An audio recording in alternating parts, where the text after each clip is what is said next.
Hello YouTube vintage camera collectors and people getting into 35mm cameras. Right now there's a lot of interest in 35mm cameras. I had a lot of trouble finding some film online. I usually go for economy grade 35mm 24 exposure, which usually could be Cantmere or Arista, that kind of stuff. And you know what? It's just as good. But that's another subject. We've talked about that before. Today I want to talk about finding a really discount 35mm camera, because what I'm seeing happen right now is I go to flea markets, I go to the thrift stores, and the classic cameras, and these are usually the silver 1960s, 1970s, the Pentax Spotmatics, the K1000s, the Canon AE1, the Konicas, the Nikons, all those are going for big bucks. And a lot of times they're not even working, they're very tired, but they're going for big bucks.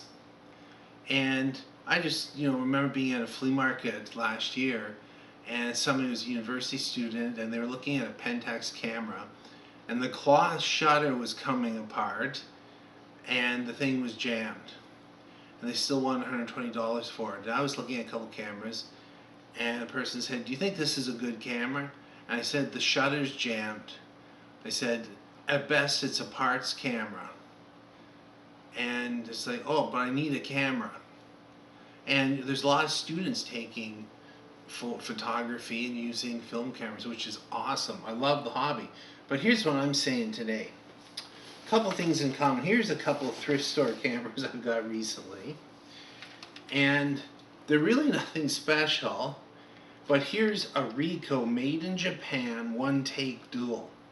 Here's what's neat about it. It's a 35mm, it has autofocus, a 28 to 70mm lens. The viewfinder focuses as well as the actual lens. It's kind of a neat camera. And it has, of course, its automatic shutter and automatic aperture and automatic ISO. But it's $4.99 and it's in perfect condition. And here's the one thing that's keeping these from flying off the shelves. You'll see this a lot in the 90s and 2000s.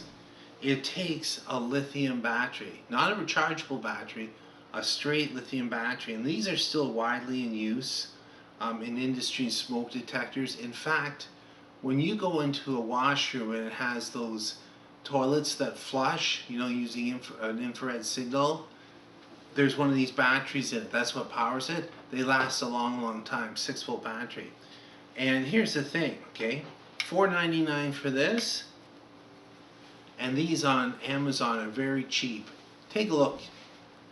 There's different versions. This is a CRP2, but altogether you're talking less than $20 to get a Japanese-built functional 35mm camera.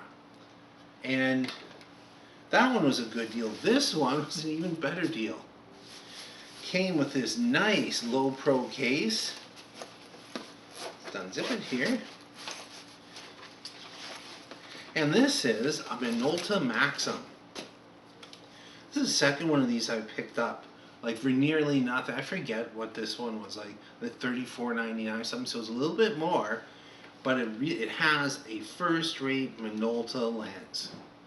Okay, it's a 1 to 3.5 telephoto zoom, 28 to 80mm, autofocus or manual focus, which is kind of neat. It has several program modes. It's got kind of a semi-auto mode. It has pop-up flash. It's a really nice camera. I actually took the battery out of this one so it doesn't drain. But mint shape, came with the case, but it needed one of those lithium batteries.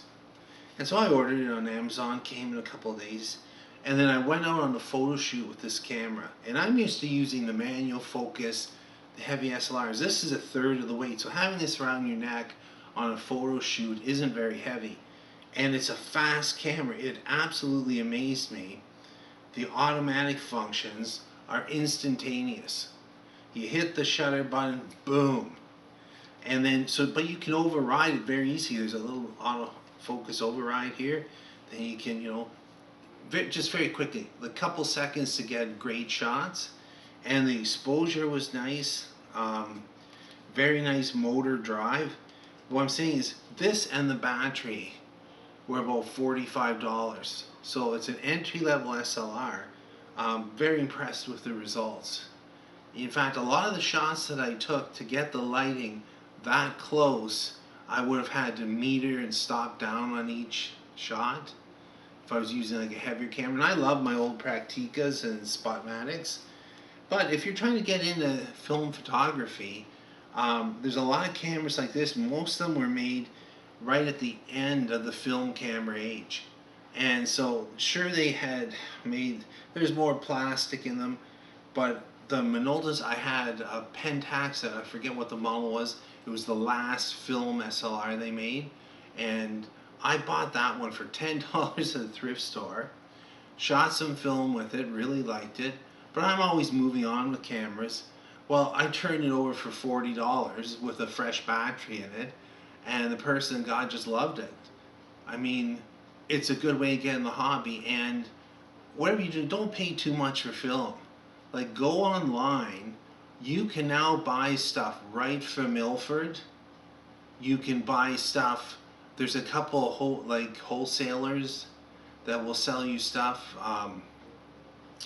I can think one is Argentix in Montreal. They're really decent. Downtown Cameron, Toronto. I don't like to put names out there, but people have asked me, where do you get the film? You know, well, you don't get it at a big box store, but you order it online and it comes to your house. And actually, when you look at the cost of the chemicals and the film, at best, it's about $15 a roll to do a roll and to get it scanned in. Of course, I'm not even talking about using enlargers. I don't use enlarger anymore to do prints. I scan them in with a photo scanner from the negatives, and then I have a photo printer. I know it's cheating, I know it's newer technology, but if you're going to maintain a darkroom with an enlarger and those chemicals, you got to be producing a lot of prints. And it takes quite a while to get proficient at it. I might get back into the game if I found the right enlarger, but for the time being, I love my photography. Thanks for watching and listening.